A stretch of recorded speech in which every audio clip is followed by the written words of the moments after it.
दोस्तों, इस दुनिया में हर कोई अपने जीवन में बहुत कुछ बड़ा हासिल करना चाहता है। सफलता, सम्मान और दूसरों के दिलों में जगह बनाना। लेकिन क्या आपने कभी सोचा है कि वह कौन सा साधन है जो हमें इस मुकाम तक पहुंचा सकता है? वह कोई और नहीं बल्कि हमारे शब्द हैं। जी हाँ, हमारे शब्दों में इतनी ताकत है कि वे किसी की दुनिया बदल सकते हैं। हमारे शब्द तीर की तरह होते हैं। एक बार छोड़े गए तो वे गहरे प्रभाव छोड़ते हैं। इनसे हम किसी को खुश कर सकते हैं और किसी का मन बदल सकते हैं, या फिर किसी को निराश भी कर सकते हैं। इसलिए सबसे पहले हमें यह समझना होगा कि शब्द केवल बातचीत करने का माध्यम नहीं है, बल्कि वे एक ऐसा अस्त्र है जो सही तरीके से इस्तेमाल किया जाए तो हमें कामयाबी की ऊंचाइयों तक पहुंचा सकता है। दोस्तों, इससे ताकतवर हथियार कोई तलवार या बंदूक नहीं है, बल्कि हमारे अपने शब्द हैं। शब्दों में वह शक्ति है जो इस दुनिया को हिला सकती है, लोगों के दिलों को जीत सकती है और दुनिया को पूरी तरह बदल सकती है। आपने देखा होगा कि कई बार एक इंसान जिसकी शक्ल सूरत उतनी आकर्षक नहीं होती है, फिर भी वह लोगों का दिल जीत लेता है। वह इज्जत, शोहरत और दौलत हासिल कर लेता है, क्योंकि वह जानता है कि कैसे सही तरीके से शब्दों का इस्तेमाल करना है। सोचिए, क्या आपने कभी इंसान को देखा है जो देखने में साधारण हो लेकिन लोग उसके दीवाने हो? क्या ऐसा व्यक्ति आपके जीवन में कभी आया है जिसने अपने बोलने के तरीके से आपको प्रभावित किया हो? ऐसे लोग जीवन में नाम, शोहरत, इज्जत और दौलत कमाते हैं सिर्फ अपनी बातों से। आपने देखा होगा कि कई लोग पढ़ाई लिखाई में तो कमजोर होते हैं, लेकिन अपनी बातों से ही कामयाबी की सीढ़ियां चढ़ते जाते हैं।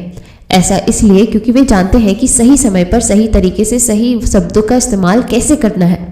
याद रखिए, बोलने की कला सीखने के लिए आपको किसी विशेष शिक्षा की जरूरत नहीं, बस आपको अपने अंदर के आत्मविश्वास को जगाना है। अपनी भावनाओं को शब्दों के माध्यम से सही तरीके से व्यक्त करना है।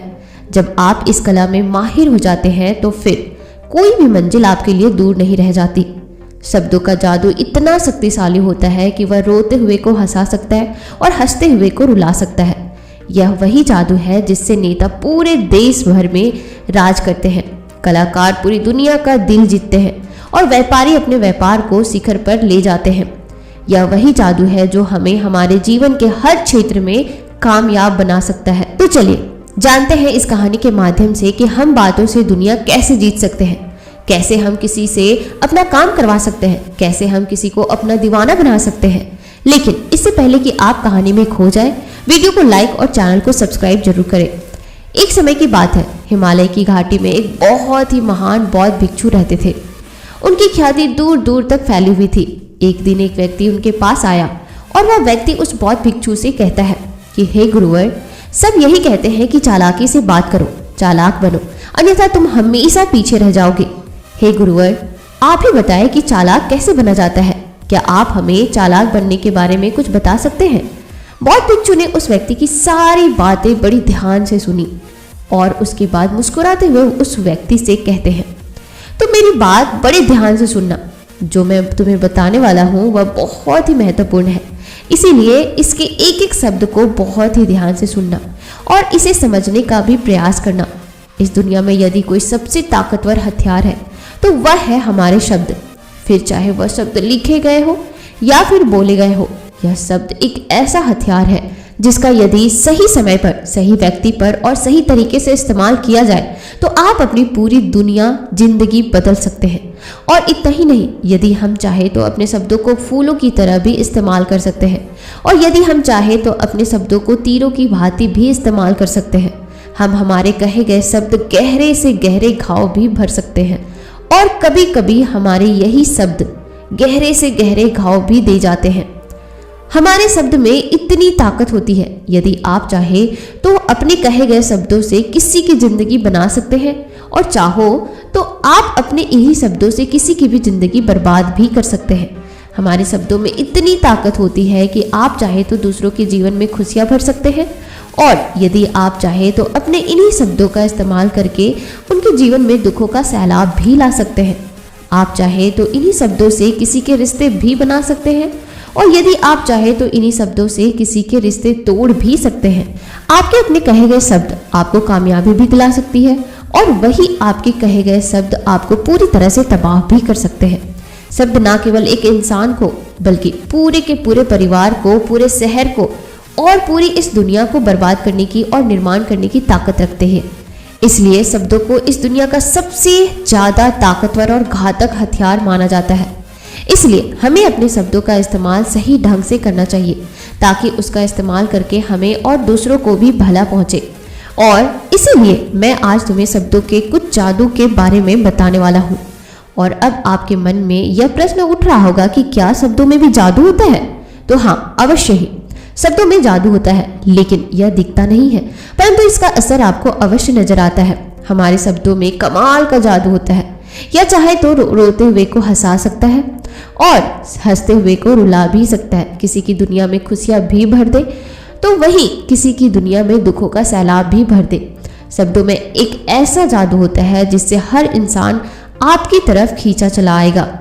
जो इंसान शब्दों का जादू जान गया, इस संसार में उससे बड़ा जादूगर और कोई नहीं हो सकता है। लोगों से बात करना, उनसे अपने कामों को मनवाना, यह एक कला है और यह कला आपको सीखनी चाहिए। इसके बाद आपको कुछ भी सीखने की कोई आवश्यकता नहीं पड़ेगी, बस आपको बोलने की कला आनी चाहिए। उसके बाद हर कामयाबी आपकी होगी। आप जिस इंसान को भी चाहेंगे वह आपकी तरफ आकर्षित होने लगेगा। और यह बोलने की कला सीखने के लिए आपको कोई धन खर्च करने की भी आवश्यकता नहीं है। आपने देखा होगा कि कई लोग बहुत ज़्यादा पढ़ाई तो करते हैं, लेकिन उनके पास बोलने की कला नहीं होती, जिस वजह से वह अपने जीवन में कभी सफल नहीं हो पाते। लेकिन आपने वहीं पर कुछ ऐसे भी लोगों को देखा होगा जो पढ़ाई लिखाई में तो बहुत कमजोर रहते हैं, लेकिन बोलने की कला में वह माहिर होते हैं और वह लोग अपने जीवन में लगातार सफलता की सीढ़ियों पर चढ़ते ही चले जाते हैं और उन्हें रोकने वाला भी कोई नहीं होता। बोलने की कला सीखना इतना भी मुश्किल नहीं है, बस जरूरत है हमें कुछ आदतों को बदलने की और साथ ही अपने नजरिया में कुछ परिवर्तन लाने की। आप अपने शब्दों की ताकत को कम मत समझना। आपने देखा होगा केवल एक नेता पूरे देश में कैसे राज करता है, और वह भी केवल अपने बोलने की कला से। हमारे शब्दों में इतनी ताकत होती है कि वह अंदर से मरे हुए इंसान को भी जिंदा कर सकती है, उसे एक नई जिंदगी दे सकती है। इसलिए आज हम यही जानने वाले हैं कि अपने शब्दों का इस्तेमाल हम कैसे कर सकते हैं, अपने शब्दों से हम जिंदगी में कामयाबी कैसे हासिल कर सकते हैं और सभी लोगों को अपने शब्दों से हम अपनी ओर कैसे आकर्षित कर सकते हैं। लेकिन आपको उससे पहले यह 3 महत्वपूर्ण बातों का ध्यान रखना होगा। जब भी आप शब्दों के तीर चलाने के बारे में सोचें तो सबसे पहले आपको यह सोचना जरूरी है कि यह तीर मैं किस पर छोड़ रहा हूँ और यह तीर मैं क्यों छोड़ रहा हूँ और इस तीर का परिणाम क्या होगा। आप तो जानते हैं कि ऊपर वाले ने हमें 2 कान 1 मुंह दिया है ताकि हम सुने ज्यादा और बोले कम। और जो लोग कम बोलते हैं उनकी सोचने और समझने की क्षमता भी अधिक बोलने वालों से कहीं ज्यादा होती है और वह किसी भी काम में अपना 100% देने में पूरी तरह से समर्थ भी होते हैं। इसीलिए यदि आप भी जीवन में चालाक बनना चाहते हैं, अपने शब्दों का सही तरीके से इस्तेमाल करना चाहते हैं, तो आपको इन 8 आदतों को ध्यान में रखना होगा। आपको इन 8 आदतों को या फिर बातों को गांठ बांधनी होगी और इन बातों को अपने जीवन में उतारना होगा। और हाँ, एक बात अवश्य ध्यान रखिएगा, चालाकी से बात करने का अर्थ यह भी नहीं होता है कि आप स्वार्थी बन जाए और किसी का भी गलत फायदा उठाए। हमें चालाकी से बात करना इसलिए सीखना चाहिए ताकि हम इससे अपना और दूसरों का फायदा कर सके, ना कि हमें किसी का गलत फायदा उठाना चाहिए और ना ही हमें किसी को फंसाना चाहिए। बल्कि हम जितना भी लोगों से अच्छी तरीके से बात करेंगे उतना ही लोग हमें पसंद करेंगे, हमारी इज्जत करेंगे और हमारी बातों को भी वह बड़े ही ध्यान से सुनेंगे। वह हमारी कद्र करेंगे और लोगों की नजरों में इस समाज में हमारा मान सम्मान और गौरव भी बढ़ेगा। इसलिए यदि आप इस समाज में रहना चाहते हैं तो इस समाज के अनुसार आपको सोच समझकर चालाकी से बात करना सीखना होगा। आगे वह बौद्ध भिक्षु उस व्यक्ति को पहली बात बताते हुए कहते हैं कि अपनी बातों को कम से कम शब्दों में व्यक्त करना सीखो, क्योंकि बुद्धिमानी का मतलब होता है कि चीजों को आसान बनाया जाए। यदि आप अपनी बातों को दूसरे व्यक्ति को कम से कम शब्दों में नहीं समझा सकते हैं तो वह आपकी बात नहीं सुनना चाहेगा, उसे आपकी बातें बोर लगने लगेगी और वह आपसे दूर भागने लगेगा। आपने देखा ही होगा कि आपके आसपास कोई ना कोई व्यक्ति तो जरूर होगा जो अपनी बातों को बहुत घुमा फिराकर, बहुत चढ़ा बढ़ा करके बोलता है और ऐसे व्यक्ति पर आप कैसा महसूस करते हैं, ठीक वैसा ही वह सामने वाला व्यक्ति आपके लिए महसूस करेगा। क्योंकि आजकल अक्सर लोग बातों को इधर उधर घुमा कर ही कहते हैं, उन्हें सीधी बात करना अच्छा ही नहीं लगता, लेकिन वह यह भूल जाते हैं कि वह अपनी बातों को और भी ज्यादा मुश्किल कर रहे हैं, जिससे उनकी बातों में कोई भी दिलचस्पी नहीं लेता। इसीलिए आपको इस बात का ध्यान रखना चाहिए कि अपनी बातों को कम से कम शब्दों में लोगों तक पहुंचाए, और यही बुद्धिमानी है, क्योंकि आजकल के दौर में हर किसी के पास इतना समय नहीं है कि वह आपकी लंबी चौड़ी बातें सुन सके। सभी के पास अपने अपने काम है, सभी अपने अपने कामों में व्यस्त है, अपने जीवन में व्यस्त है, और आप खुद ही अपना समय क्यों बर्बाद कर रहे हो? जब आप किसी भी बात को केवल 1 मिनट में कह सकते हो तो आप उसके लिए आधा घंटा क्यों लगा रहे हो? जितना ज़्यादा आप कहेंगे उतने ही सस्ते आप महसूस करोगे, और जितना ही कम शब्दों में आप अपनी बातों को लोगों तक पहुंचाएंगे तो लोग उतना ही ध्यानपूर्वक आपको सुनना समझना पसंद करेंगे। आगे वह बौद्ध भिक्षु उस व्यक्ति को दूसरी बात बताते हुए कहते हैं कि दूसरों का दिल जीतना सीखो। आप जब भी लोगों के साथ होते हो तो उन्हें अपने साथ अच्छा महसूस करवाओ। अगर आपको किसी से अपना काम निकलवाना है तो उसकी थोड़ी सी बड़ाई करो, क्योंकि आजकल हर कोई अपनी बड़ाई सुनना चाहता है। इससे आपका कुछ नहीं बिगड़ेगा, क्योंकि वह अपनी बड़ाई खुद सुनना चाहता है। बड़ाई करते समय इस बात का भी ध्यान रखना चाहिए कि सामने वाले को ऐसा ना लगे कि आप सचमुच में ही उसकी बड़ाई कर रहे हैं, उसका मजाक नहीं बना रहे हैं। जैसा मान लो कि कोई व्यक्ति काला है और आप उसे कह दो कि तुम बहुत सुंदर दिख रहे हो, तो वह आपकी बात समझ जाएगा, और हो सकता है कि वह आपसे गुस्सा भी हो जाए कि आप उससे कुछ इस तरीके से बात करें कि अरे दोस्त, आज तो तुम बहुत अच्छे लग रहे हो। पहले कही गई बात उसे बिल्कुल पसंद नहीं आएगी, लेकिन जब आप कहें कि आज आप बहुत अच्छे लग रहे हो तो वह तुम्हारी बात अवश्य सुनेगा, और उसे यह सुनकर बहुत अच्छा भी लगेगा। इसीलिए पहले उन्हें वह दीजिए जो उन्हें चाहिए, और फिर वह अपने आप ही आपको जो चाहिए वह हो जाएगा। फिर बौद्ध भिक्षु तीसरी बात बताते हुए कहते हैं कि जो भी बोलो विश्वास के साथ बोलो।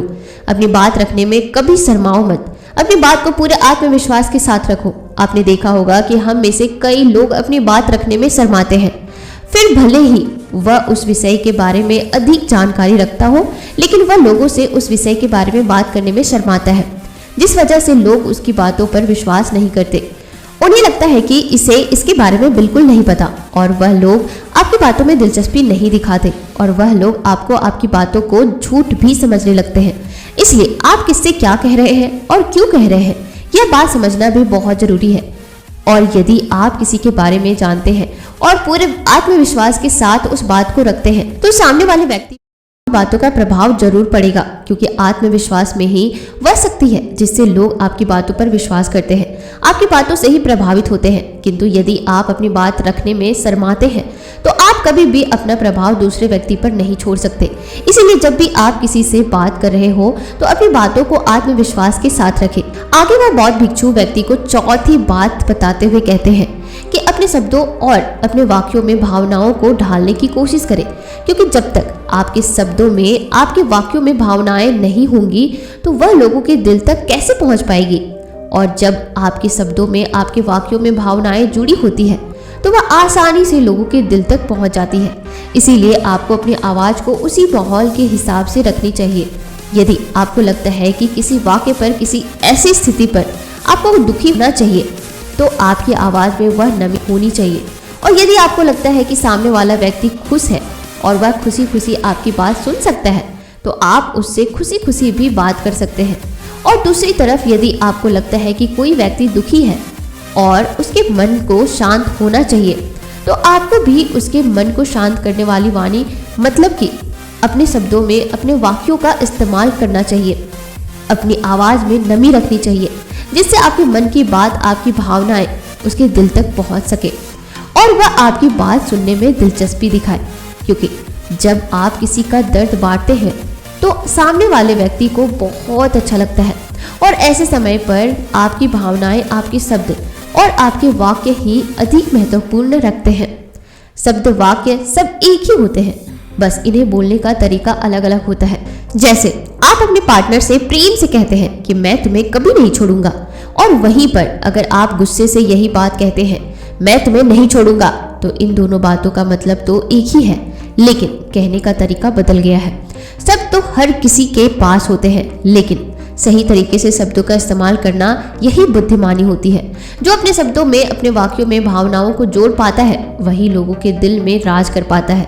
आगे वह बौद्ध भिक्षु उस व्यक्ति को पांचवी बात बताते हुए कहते हैं कि जब भी तुम किसी व्यक्ति से बात करते हो तो उसकी आंखों में आंखें डालकर बात करो, क्योंकि यदि आप बात करते समय लोगों से नजरें चुराएंगे, सामने वाले व्यक्ति से छुप छुप कर बातें करेंगे, तो उसे ऐसा महसूस होगा कि जैसा आप उससे कुछ छुपा रहे हैं, आप उससे झूठ बोल रहे हैं। इसीलिए वह आपकी बातों में दिलचस्पी नहीं दिखाएगा और ना ही वह आपकी बातों पर विश्वास करेगा। और वहीं पर दूसरी तरफ यदि आप पूरे आत्मविश्वास के साथ किसी दूसरे व्यक्ति की आंखों में आंखें डालकर यदि आप उससे झूठ भी कह देंगे, तो भी वह आपकी बातों पर विश्वास कर लेगा और वह आपकी बातों में दिलचस्पी भी दिखाएगा। इसीलिए बात करो तो राजा की तरह, अन्यथा नहीं करो। वह बहुत भिक्षु उस व्यक्ति को छठी बात बताते हुए कहते हैं, कम बोलो और काम का बात बोलो, अर्थात अपने बोले के तरीके सुधार ले। ना तो बहुत धीरे बोलो और ना ही बहुत तेज। अपने शब्दों का उच्चारण सही और स्पष्ट तरीके से करें। अगर आप बहुत जल्दी जल्दी बोलेंगे तो लोग कुछ भी नहीं समझ पाएंगे, और अगर आप बहुत धीरे धीरे बोलेंगे तब भी आपसे बोर हो जाएंगे और वह आपकी बातों में थोड़ी भी दिलचस्पी नहीं दिखाएंगे। यदि आप बहुत चिल्ला चिल्ला कर बोलेंगे तब भी लोगों को आपकी आवाज़ पसंद नहीं आएगी, और यदि आप बहुत धीरे धीरे बोलेंगे तब तो लोगों तक आपकी आवाज़ ही नहीं पहुंच पाएगी और आपकी बातों का असर भी नहीं होगा। इसीलिए अपनी बातों को साफ और स्पष्ट रखें, अपने शब्दों को साफ और स्पष्ट रखें ताकि वह लोगों को अच्छी तरह से समझ में आ सके। क्योंकि अक्सर यह देखा होगा कि जब भी कोई इंसान बोलना शुरू करता है तो उसके शुरुआती 90 सेकेंड यह कहते हैं कि लोग उसे सुनना पसंद करेंगे या नहीं, और यह भी बताता है कि वह व्यक्ति एक कुशल व्यक्ति है या नहीं। और यदि आप 90 सेकेंड तक लोगों को अपनी बातों में रोक सकते हैं और यदि लोग आपकी बातों में 90 सेकेंड तक रुचि लेते हैं, तो इसका अर्थ यही है कि वह लोग आपकी बातों को सुनना चाहते हैं, आपकी बातों को समझ रहे हैं और वह लोग आपसे जुड़ना भी चाहते हैं। किंतु अक्सर यही देखा होगा कि कुछ लोग बहुत चिल्ला चिल्ला करके बात करते हैं और कुछ लोग बहुत धीरे धीरे कहते हैं, जिससे उनके शब्द ही समझ नहीं आते। इसीलिए शब्दों को स्पष्ट रखिए। आपको उतना ही आवाज में बोलना चाहिए जितने में आपके विचार सामने वाले व्यक्ति तक पहुंच सके। फिर सातवीं बात बताते हुए उस व्यक्ति को बौद्ध भिक्षु कहते हैं कि लोगों की मदद करना सीखो। जब भी आप किसी की मदद निस्वार्थ भाव से करते हैं तो सामने वाला व्यक्ति भी आपकी मदद करने के लिए अवश्य ही तत्पर रहता है। जब भी आपको आवश्यकता होगी वह आपकी मदद अवश्य करेगा, क्योंकि आपने बुरे वक्त पर उसका साथ दिया था और वह भी बुरे वक्त में आपका साथ देने के लिए हमेशा तैयार रहेगा। आपने अपने घर में अपने बच्चों को तो देखा ही होगा, जिनका मन बिल्कुल साफ होता है, जिनके मन में कोई भी स्वार्थ नहीं होता, और जब उन्हें कुछ चीज चाहिए होता है तो जैसा आप कहते हैं वह बिल्कुल वैसा ही करते हैं। आप कोई भी काम को उनसे कहते हैं तो वह उस काम को तुरंत ही कर देते हैं। इसलिए निस्वार्थ भाव से लोगों की मदद करना सीखो, जिससे आपके मन को भी शांति मिलती है और आप एक सुकून महसूस करते हैं और साथ ही आपके सोचने और समझने की क्षमता भी बढ़ने लगती है। आठवीं और आखिरी बात बताते हुए वह बौद्ध भिक्षु उस व्यक्ति को कहते हैं कि इंसान को सुनने की आदत डालनी चाहिए। आपने यह तो देखा होगा कि जब भी आप कोई बात कर रहे होते हैं तो इस बीच में आपके सामने वाला व्यक्ति आपकी बात काट कर आपसे कुछ और ही कहने लगता होगा, और कई लोग तो ऐसे भी होते हैं जो अपनी बातों को खुद तक ही रखते हैं और अपनी बातों को ही बढ़ा चढ़ा करके कहते रहते हैं। वह तो दूसरों की सुनना भी नहीं चाहते, लेकिन वह यह भूल जाते हैं कि एक सफल व्यक्ति अधिक से अधिक सुनता है, सोचता है, समझता है और उसके बाद ही वह जवाब देता है, क्योंकि इज्जत उसे ही ज्यादा मिलती है जो पूरी तरह से सुनने के बाद कुछ कहता है। इतना कहकर वह बौद्ध भिक्षु शांत हो गए और वह व्यक्ति उस बौद्ध भिक्षु को धन्यवाद करके वहां से चला गया। तो दोस्तों, उम्मीद करती हूँ कि आपको यह कहानी बहुत ही ज़्यादा पसंद आई होगी। अगर आपको यह कहानी अच्छी लगी तो वीडियो को लाइक और चैनल को सब्सक्राइब जरूर कर दीजिएगा, ताकि आगे से आने वाली जितनी भी मोटिवेशनल कहानियाँ हो सबसे पहले आप सुन सकें। और साथ ही यह वीडियो उन सारे दोस्तों और परिवार वालों के साथ जरूर शेयर कीजिएगा जो सिर्फ लोगों की बुराई करते रहते हैं, लोगों की बातों को नहीं सुनते, जो खुद के स्किल्स पे काम नहीं करते। हो सकता है कि आपके एक शेयर से किसी की जिंदगी बदल सकती है। कोई बुरा इंसान एक अच्छा इंसान बन सकता है। तो लगे हाथ फटाफट या ज़्यादा से ज़्यादा लोगों तक वीडियो को जरूर शेयर कीजिएगा और मेरे चैनल को सब्सक्राइब भी जरूर कीजिएगा। और चाहे तो आप मुझे इंस्टाग्राम पर भी फॉलो कर सकते हैं। इंस्टाग्राम की आईडी मेरे डिस्क्रिप्शन में दिया गया है और एक फ्री गिफ्ट के नाम से एक वेबिनार भी दिया गया है, तो आप उसे जरूर देखिएगा। तो मिलते हैं नए वीडियो में नए कहानी के साथ। तब तक के लिए आप अपना ख्याल रखना।